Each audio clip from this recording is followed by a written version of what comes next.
एक जंगल निहायत हसीन और हरा भरा था।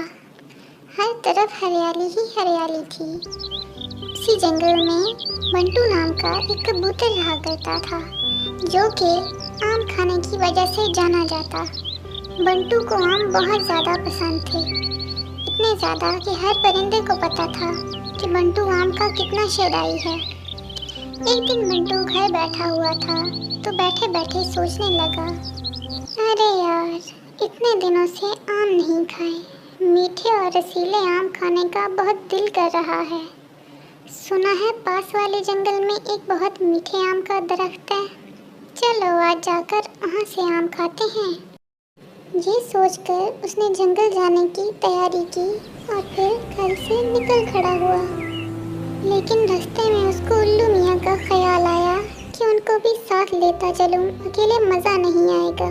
ये सोचकर वो उल्लू मियाँ के घर गया और उनको कहने लगा, चलें उल्लू मियाँ, आज मीठे मीठे आम खा कर आते हैं। तो उल्लू मियाँ कहने लगे, अरे मेरा तो दिल नहीं कर रहा। हाँ, लेकिन मैं तुम्हें एक ऐसे परिंदे का बताता हूँ जो तुम्हारी तरह ही आम का शौकीन है। उसको तुम अपने साथ ले जाओ। फिर उल्लू मियाँ ने कबूतर को मिट्ठू तोते के घर के बारे में बताया कि वहाँ से जाके मिट्ठू को ले लेना। कबूतर अब जाकर मिट्ठू का घर ढूंढ रहा था। उल्लू मियाँ ने उसको बताया था कि नदी के साथ साथ उड़ते जाना, आगे जाकर तुम्हें मिट्ठू तोते का घर खुद ही नजर आ जाएगा। वो नदी के साथ उड़ता उड़ता आया। आखिरकार उसको मिट्ठू तोते का घर मिल ही गया। मिट्ठू तोते को मिलने के बाद कबूतर कहने लगा, हाँ भी मिट्ठू मियाँ, चलेंगे आम खाने?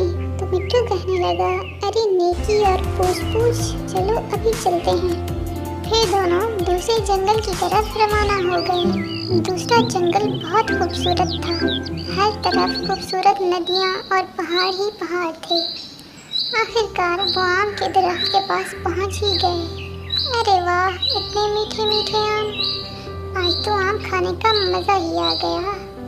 मिट्ठू बोला तो बंटू कबूतर कहने लगा, हाँ, यहाँ के आम बहुत मज़ेदार हैं, इसीलिए तो मैं जंगल के दरख्तों को छोड़कर यहाँ पे आम खाने आया हूँ और आपको अपने साथ लेके आया हूँ।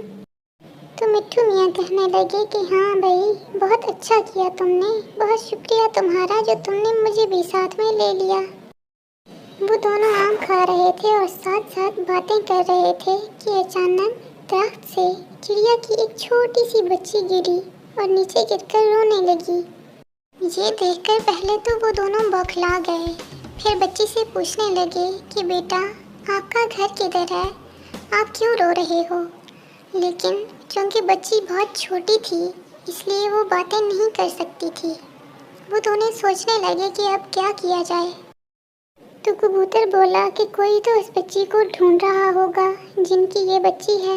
ऐसा करते हैं कि जंगल के जानवरों से जाकर पूछते हैं, किसी को तो मालूम होगा ना इस बच्ची के बारे में। ये कहकर उन्होंने बच्ची को उठाया और उसका घर ढूंढने लगे। इधर उधर देखने पर उनको एक कार के करीब एक चिड़िया बैठी नजर आई। तो वो उस चिड़िया के पास गया और कहने लगे कि चिड़िया बाजी, क्या आपको मालूम है कि ये बच्ची किसकी है? तो चिड़िया बोली, अरे ये तो रानी की बेटी है। रानी तो उसको कब से ढूंढ ढूंढ के पागल हो रही थी। तो बंटू ने बताया कि ये हमें आम के दरख्त के पास से मिली है। चिड़िया ने कबूतर को रानी के घर का पता समझा दिया।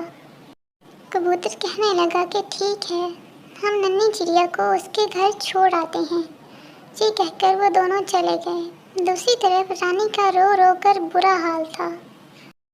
वो सोच रही थी कि पता नहीं मेरी मासूम बच्ची कहाँ चली गई। अब तक तो उसको किसी दरिंदे ने खा लिया होगा कि अचानक बंटू और तोता उसकी बेटी को लेकर आ गए।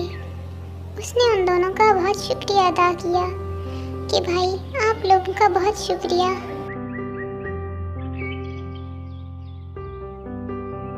बंटू कबूतर कहने लगा कि अब हमें इजाज़त दें, हमें देर हो रही है। तो चिड़िया बोली, नहीं नहीं, आप लोग अभी बैठें, मैं आप लोगों को खाना खिलाए बगैर नहीं जाने दूंगी।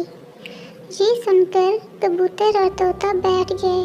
चिड़िया ने उन दोनों को तरह तरह के ढेर सारे खाने दिए।